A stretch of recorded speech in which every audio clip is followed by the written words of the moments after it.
Assalamualaikum warahmatullahi wabarakatuh. Halo teman-teman semuanya, perkenalkan nama saya Tifaya Azhara Ramadhani dengan NIM 430402501116, mahasiswa Psikologi Islam Fakultas Dakwah Universitas Islam Negeri Salatiga.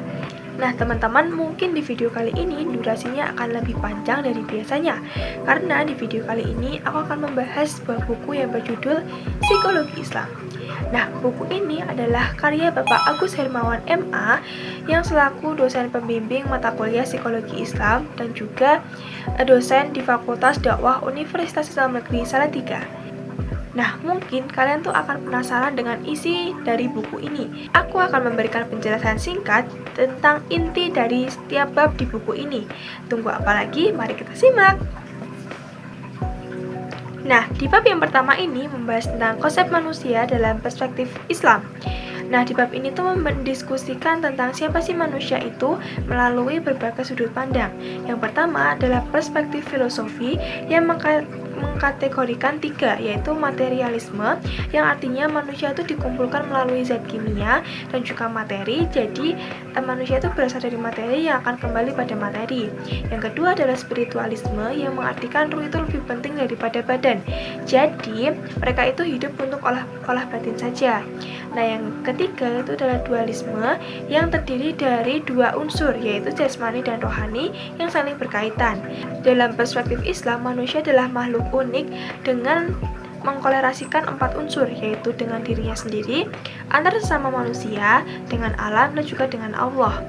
Landasan filsafat manusia itu bukan antroposentrisme, melainkan teosentrisme. Nah, manusia itu memiliki akal, hati, dan juga nafsu. Jika hati baik, maka seluruh perilaku itu akan baik. Nah, di bab ini juga menjelaskan tentang tugas manusia, yaitu sebagai hamdalah atau hamba Allah dan juga khalifah fil ardi, yaitu pemimpin di bumi. Nah, selanjutnya itu membahas tentang pengertian psikologi Islam, objek dan juga ruang lingkupnya. Nah, di bab ini itu menjawab tentang pertanyaan apa sih psikologi Islam itu. Nah, secara etimologi, psikologi itu berasal dari kata pse yang artinya jiwa dan logos yang artinya ilmu. Dan Islam itu berasal dari kata salama yang artinya kedamaian atau keselamatan. Nah, secara terminologi, Zakiyah Darajat itu mendefinisikan psikologi Islam sebagai ilmu yang mempelajari kepribadian manusia berdasarkan Al-Quran dan juga ilmu hadis. Nah, dengan unsur tiga pokok, yaitu ia adalah disiplin ilmu keislaman yang mandiri, membicarakan tentang jiwa bukan hanya perilaku, lalu syarat nilai etik, yaitu bertujuan untuk membentuk kebahagiaan dunia dan akhirat. Nah, objek kajiannya itu adalah secara material itu adalah manusia, dan secara formal itu adalah perilaku manusia berlandaskan nilai-nilai Islam. Nah, secara perkembangannya, psikologi Islam itu dimulai sejak zaman Nabi yang berkembang melalui Imam Al-Ghazali dan ilmu rusyid. Nah, memasuki era modern sejak tahun 1950-an di Amerika dan ditandai dengan Symposium of Psychology and Islam Riyadh tahun 1978. Nah, di Indonesia berkembang itu melalui Jurnal Kalam Universitas Gadjah Mada dan Simposium Universitas Muhammadiyah Surakarta tahun 1999. Nah, hambatan perkembangannya itu adalah serangan dari psikolog konvensional, minimnya peneliti psikologi Islam, dan juga kurangnya kepercayaan diri para psikologi muslim. Nah, di bab selanjutnya itu membahas tentang perbedaan psikologi barat dan juga psikologi Islam. Selain perbedaan, di sini juga membahas tentang persamaannya. Persamaannya itu adalah objek kajiannya atau objek materialnya itu sama, yaitu manusia menggunakan metode ilmiah seperti observasi, eksperimen, interview, tes. Lalu perbedaan utamanya itu terdapat pada dimensi manusia, cara mencari pengetahuan, arah jiwa, dan juga orientasi, serta metode tambahan. Nah, di buku ini tuh juga menyajikan tentang tabel perbandingan aliran jiwa seperti Freudianisme, behaviorisme, kognitif, humanisme, dan juga versus perspektif Islam. Jadi menunjukkan bahwa bagaimana sih Islam itu mengintegrasikan aspek ruh, akal, dan juga jiwa secara menyeluruh. Nah, di bab selanjutnya itu membahas tentang metode dan pendekatan dalam psikologi Islam. Nah, di bab ini itu membahas tentang cara-cara ilmiah Islam dalam memahami jiwa manusia. Nah, yang pertama itu melalui metode perumusan, yang dimana ada metode keyakinan, wahyu itu sebagai sumber kebenaran tertinggi. Lalu ada metode rasionalisasi, akal menerjemahkan wahyu sesuai dengan konteks. Lalu ada metode otoritas, yang bersandar pada para ulama dan juga dalil. Nah, selanjutnya itu adalah ada metode pembangun psikologi Islam, yaitu ada metode pragmatik, yang dimana ini tuh adaptasi dari teori psikologi konvensional ke dalam bingkai Islam. Lalu ada metode idealistik, yaitu gali psikologi ajaran Islam sendiri. Contohnya itu adalah zikir, muhasabah, ataupun tazkiyatun nafs. Metode penelitian khas Islam itu seperti muhasabah, yaitu introspeksi mendalam, lalu menghitung amal diri. Lalu ada tazkiyatun nafs, penyucian jiwa melalui takholi, tahali, tajali. Lalu ada ruqyah sebagai perlindungan melalui doa dan juga bacaan Al-Quran. Juga psikoterapi Islam, yaitu memodifikasi perilaku dan emosi secara islami. Nah, selanjutnya itu ada metode pendukung. Kalau dari psikologi konvensional itu ada observasi, introspeksi, eksperimen, angket, biografi, klinis, dan juga tes. Nah, di dalam pendekatan yang digunakan itu digunakan secara struktural, fungsional, dan psikoanalisis. Nah, selanjutnya membahas tentang nafs atau jiwa dalam perspektif psikologi Islam. Nah, di bab ini itu membahas tentang hakikat jiwa secara mendalam. Pengertian nafs. Nah, nafs itu adalah kata yang muncul dalam Al-Quran sebanyak 295 kali dalam 63 surat dengan 3 makna. Yang pertama adalah totalitas manusia, yang kedua adalah sisi dalam penggerak tingkah laku, dan ruh. Nah, menurut Hamka, jiwa itu adalah hasil interaksi akal, hawa, nafsu, dan juga kalbu. Lalu ada komponen penyusun jiwa. Yang pertama itu adalah akal, yaitu pengikat hawa nafsu yang bersumber di otak dan menangkap serta menyimpan ilmu pengetahuan.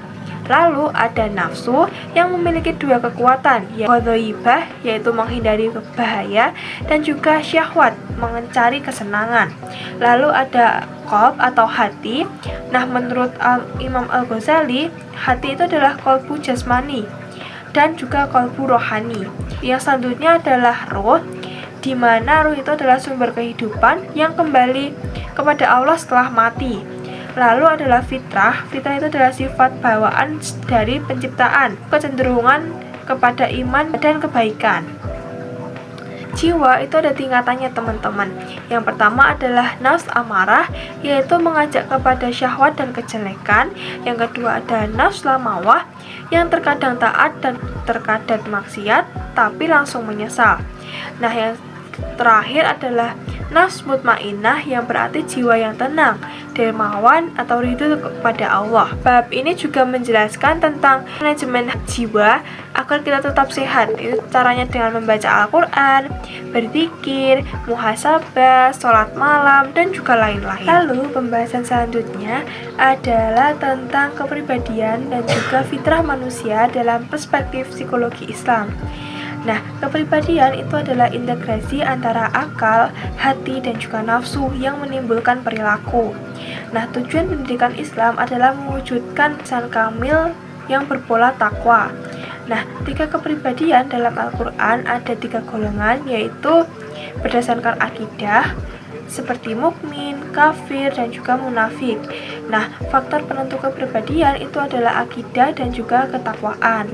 Di buku ini ada tipologi kepribadian berkeagamaan. Yang pertama adalah muslim, yaitu mengucap syahadat dan menjalankan rukun Islam. Yang kedua adalah mukmin, membuktikan iman dengan amal dan juga menguasai rukun iman. Lalu ada muhsin, yaitu berbuat baik kepada Allah, diri sendiri, dan juga lingkungan. Lalu ada muhsin, yaitu beramal semata-mata karena Allah, tanpa riya. Lalu ada muttaqin, yaitu melaksanakan perintah Allah dan menjauhi larangan Allah. Fluktuasi jiwa itu adalah kondisi hati di mana naik turun sesuai dengan persekutuan antara akal dan juga nafsu. Nah, ketika akal menang, iman itu akan naik, tapi ketika hawa nafsu yang menang, iman itu akan menurun. Hal ini juga senada dengan teori Freud tentang ID, ego, dan juga superego. Fitrah manusia itu adalah sifat bawaan yang kecenderungan pada keimanan. Nah, fitrah itu harus dikembangkan melalui pendidikan dan juga lingkungan yang kondusif akan tetap selaras. Selanjutnya adalah motivasi dalam perspektif psikologi Islam. Pengertian motivasi itu adalah kekuatan yang mendorong manusia untuk bertindak menuju dengan tujuan tertentu. Nah, Najati itu mendefinisikan sebagai kekuatan penggerak yang paling menimbulkan tingkah laku adalah motivasi. Buku ini menjelaskan 3 jenis motivasi. Yang pertama adalah motivasi spiritual, yang artinya dorongan memenuhi kebutuhan rohani, yaitu cinta Allah dan juga menghindari syirik. Yang kedua adalah motivasi fisiologis, yaitu adalah dorongan untuk memenuhi kebutuhan fisik, seperti keberlangsungan hidup dan juga keturunan. Lalu ada motivasi kejiwaan, yaitu dorongan psikis seperti memiliki, berkompetisi, dan beragama. Lalu peran motivasi itu adalah sebagai pendorong, penyeleksi, dan juga penyikap sikap manusia. Motivasi belajar dalam Islam itu Al-Quran menggunakan 2 metode ampuh seperti at-takhrib tarhib, yaitu janji dan ancaman, yaitu kombinasi antara harapan surga dan juga rasa takut terhadap neraka. Metode kisah atau cerita, jadi Al-Quran itu menggunakan 10 kisah mimpi seperti kisah para nabi untuk menumbuhkan hikmah dan juga menumbuhkan atau menggerakkan jiwa. Lalu ada pertumbuhan dan juga perkembangan dalam Islam. Nah, di bab ini membedakan tentang 2 konsep itu. Pertumbuhan itu adalah perubahan fisik atau kuantitatif seperti tinggi badan, berat badan, atau suatu ukuran. Sedangkan perkembangan itu adalah perubahan yang dari rohani seperti kayak rasa takut menjadi pemberani. Nah, di sini ada periodisasi perkembangan manusia dalam Islam. Yang pertama adalah masa prenatal, yaitu artinya dalam kandungan. Jadi ruh itu ditiupkan di usia 4 bulan. Yang kedua adalah pasca natal, yaitu 0 sampai 2 tahun. Jadi indera berkembang, lalu penting didengarkan azan. Lalu ada kanak-kanak, yaitu 2 tahun sampai 7 tahun. Ini adalah usia emas atau golden age, yang artinya kritis bertanya atau menanamkan tauhid. Lalu ada tamziz, yaitu 7-10 tahun, yang artinya mulai terkena kewajiban agama seperti dilatih untuk sholat 5 waktu. Amrod, yaitu 10-15 tahun, yang dirinya itu mencari jati diri, mampu untuk berpikir abstrak. Lalu ada takhlif, yaitu 15-40 tahun, yaitu adalah fase dewasa di mana menjadi Abdullah sekaligus khalifah. Lalu ada masa futuh, yaitu 40-80 tahun ke atas. Itu adalah kematangan spiritual, sivitas mulai menurun atau pikun. Pasca kematian, yaitu adalah alam barzah, kiamat atau surga dan neraka. Selanjutnya ada faktor perkembangan, yaitu ada hereditas, yang dimana gen orang tua, seperti anjuran Islam itu memilih pasangan dari aspek agama dan juga akhlaknya. Lalu ada lingkungan, yaitu lingkungan itu sangat menentukan kepribadian seseorang. Jadi pentingnya lingkungan itu membentuk suatu kepribadian seseorang. Lalu selanjutnya adalah gangguan mental dalam perspektif Islam. Gangguan mental itu bukan sekedar gangguan, tetapi tentang harmonis dengan diri sendiri, orang lain, dan juga lingkungan. Dalam buku ini mendefinisikan bahwa kesehatan mental itu adalah kondisi psikofisik normal, harmonis, bebas penyakit hati, mampu menyelesaikan masalah dan beradaptasi. Menurut Islam, kesehatan mental yang baik adalah pribadi yang senantiasa dalam arahan wahyu ilahi. Indikasi sehat mental dalam Islam itu seperti akidah dan akhlaknya mantap, tidak munafik, mampu menerima diri sendiri dan orang lain, ikhlas dalam bertindak, pemaaf, dan juga tidak pendendam. Lalu, faktor yang mempengaruhi kesehatan mental itu adalah internal, seperti sifat, bakat, keturunan. Lalu ada faktor eksternal, yaitu berkaitan dengan keluarga, lingkungan, pendidikan, dan juga tempat kerja. Nah, stres adalah anggapan tubuh terhadap beban non-fisik. Depresi adalah reaksi kejiwaan terhadap stres. Jadi, penanganan secara Islam itu adalah melanggengkan wudhu, tombok hati dengan 5 cara, lalu tazkiyatun nafs, istiqomah dalam beribadah, bisa konseling islami, dan juga menjadikan Al-Quran sebagai penyembuh atau obat. Salat itu menimbulkan ketenangan dan juga mencegah perbuatan keji. Puasa melatih pengendalian diri dan menyegah fobia. Zikir menyeimbangkan kehidupan jasmani dan juga rohani. Selanjutnya adalah pembahasan tentang psikopatologi dalam perspektif Islam. Teman-teman tahu nggak psikopatologi itu apa? Nah, psikopatologi itu adalah ilmu tentang gangguan jiwa dan juga gejala abnormal. Nah, di era revolusi industri 4.0 di buku ini tuh menyoroti tentang meningkatnya kegangguan kepribadian akibat kompetisi ketat dan pergeseran nilai moral. Nah, fenomena yang dibahas itu seperti kayak kesurupan atau kerasukan yang dimasuki makhluk astral, seperti berbicara ngantul atau kehilangan kesadaran. Lalu ada kepribadian ganda atau double personality yang dimana di dalam Al-Quran itu disebut sebagai kepribadian munafik. Lalu ada 2 penyebabnya atau 2 faktornya. Yang pertama adalah internal dari diri sendiri seperti sifat iri, pemarah, lalu tidak amanah, tidak ikhlas. Lalu eksternal itu seperti godaan syaitan, kena santet, atau kondisi jiwa yang kosong dan depresi. Nah, penanganannya secara Islam itu menjaga kesucian diri, tazkiyatun nafs, istiqomah dalam belajar atau beribadah, konseling islami, dan juga menyeimbangkan antara olah pikir, olah raga, dan juga olah rasa. Perbedaan utama dengan psikologi konvensional itu adalah psikologi Islam itu lebih melibatkan dimensi spiritual dan juga transendensi yang tidak bisa dijangkau dengan psikologi konvensional. Nah, setelah tadi membahas tentang gejala-gejala, sekarang adalah pembahasan tentang psikoterapi dalam perspektif Islam. Psikoterapi Islam itu adalah pengobatan gangguan psikis melalui metode psikologis yang berlandaskan Al-Quran dan juga Sunnah, dengan cara memodifikasi perilaku, pikiran, dan juga emosi. Nah, objek psikoterapi Islam itu ada 4 aspek, yaitu mental, spiritual, moral atau akhlak, dan juga fisik. Metode psikoterapi Islam itu ada 4, yaitu adalah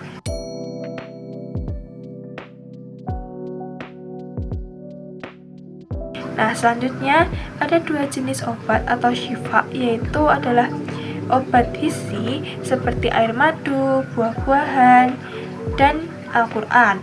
Lalu obat maknawinya itu ada doa dan kandungan dalam Al-Quran. Fungsi psikoterapi Islam itu sebagai pencegahan, melindungi jiwa dari bahaya, lalu penyembuhan seperti zikir, puasa, sholawat, dan menyucikan jiwa. Lalu adalah penyucian seperti wudhu, mandi, salat taubat, dan zikrullah. Selanjutnya adalah tentang kecerdasan dan juga potensi dalam Islam.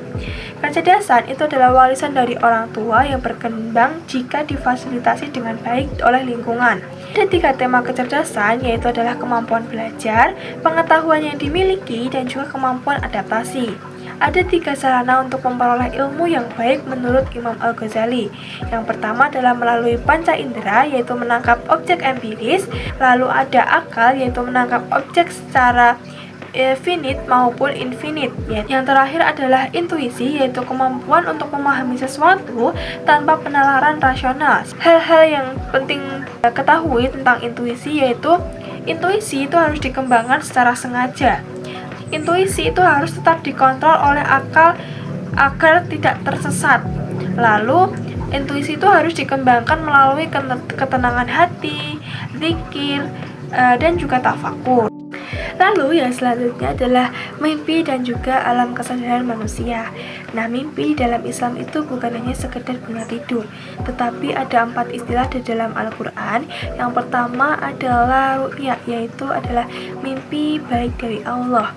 Yang kedua adalah manam, yang artinya tidur atau mimpi.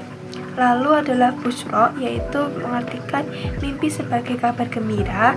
Lalu adalah huim, adalah atau mimpi buruk atau kacau dari syaitan. 3 jenis mimpi dalam hadis yaitu adalah ru'ya solehah dari Allah, mimpi buruk dari syaitan, dan juga mimpi yang merupakan dari pengalaman alam bawah sadar diri sendiri.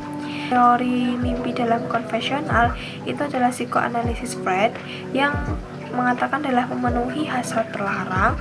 Lalu dalam kognitif itu adalah memodifikasi aktivitas berpikir saat terjaga. Lalu aktivitas sintesis yaitu konteks dalam menginterpretasi pelepasan secara spontan. Lalu yang selanjutnya adalah doa, zikir, dan tazkiyatun al-nafs. Nah, doa itu sebagai terapi yang artinya adalah kita itu meminta keselamatan, rezeki yang halal, dan juga keteguhan iman kepada Allah. Manfaatnya adalah menguatkan iman, menghilangkan putus asa, menenangkan jiwa, dan juga meningkatkan kinerja kita. 4 tahap terapi doa. Yang pertama itu adalah kesadaran sebagai hamba dengan merendah diri dan menerima kelemahan diri sendiri. Yang kedua adalah penyadaran atas kekuasaan Allah dengan meyakini Allah sebagai Maha Penyembuh. Lalu adalah komunikasi sebagai pengakuan doa dan pengungkapan kegundahan serta pemohonan untuk sembuh. Lalu menunggu dengan pasrah, yaitu membuka hati dengan menerima jawaban Allah berupa ilham, ketenangan, dan juga perubahan emosi. Zikir. Zikrullah itu adalah sebagai metode penyembuhan dalam kegangguan kejiwaan. Di era globalisasi seperti sekarang, zikir itu menjadi penyeimbang antara kebutuhan jasmani dan juga rohani. Lalu ada tazkiyah al-nafs atau tazkiyatun nafs. Itu adalah proses penyucian jiwa dengan 3 metode. Yang pertama adalah takholi, yaitu mengosongkan jiwa kita dari perbuatan yang buruk. Lalu ada tahali, yaitu mengisi jiwa kita dengan perbuatan yang baik. Ada tajali, yaitu adalah pembuktian kita dalam kehidupan sehari-hari atau kehidupan nyata. Nah, sarana taksiyah itu adalah seperti melalui sholat, infak, berzikir, mengingat kematian, dan lain-lain. Nah, materi yang terakhir dari buku ini itu adalah tentang berpikir dan lupa dalam Islam. Nah, kata akal itu muncul sebanyak 49 kali dan kata al-fikr 28 kali dalam Al-Quran. Allah itu mendorong manusia untuk memikirkan alam semesta, diri sendiri, dan juga ciptaannya. Orang yang berilmu dan tidak berilmu itu tidak sama derajatnya. Jika berpikir memecahkan masalah, yang pertama adalah menyadari adanya masalah, lalu mengumpulkan data, lalu membuat hipotesis, lalu menguji hipotesis, yang terakhir adalah mengonfirmasi kebenaran hipotesis. Nah, ada 3 penyebab kesalahan berpikir. Yang pertama itu adalah berpegang pada pemikiran tradisional, seperti menolak ide baru, lalu tidak ada datanya yang cukup, seperti mengeluarkan keputusan tanpa dalil, lalu kecenderungan emosional, jadi hawa nafsu yang terlalu mendominasi dirinya, jadi gampang membuat pikiran itu menyimpang. Lupa dalam Al-Quran atau forgetting itu adalah hilangnya kemampuan untuk memproduksi kembali apa yang telah dipelajari. Nah, Al-Quran juga mengakui kalau lupa itu sebagai fitrah manusia, namun mendorong untuk selalu mengingat bahwa Allah itu sebagai solusinya. Nah, itu dia teman-teman materi yang saya jelaskan dari buku Logi Islam. Semoga apa yang saya jabarkan kepada kalian itu membantu, dan juga kalian bisa membaca lengkapnya di buku Psikologi Islam milik Bapak Agus Hermawan MA. Nah, sekian dari saya. Mohon maaf jika ada tutur kata yang kurang mengenakan dan juga kesalahan dalam saat saya membaca tulisan yang ada di video ini. Bila taufiq wal hidayah. Wassalamualaikum warahmatullahi wabarakatuh. Dadah.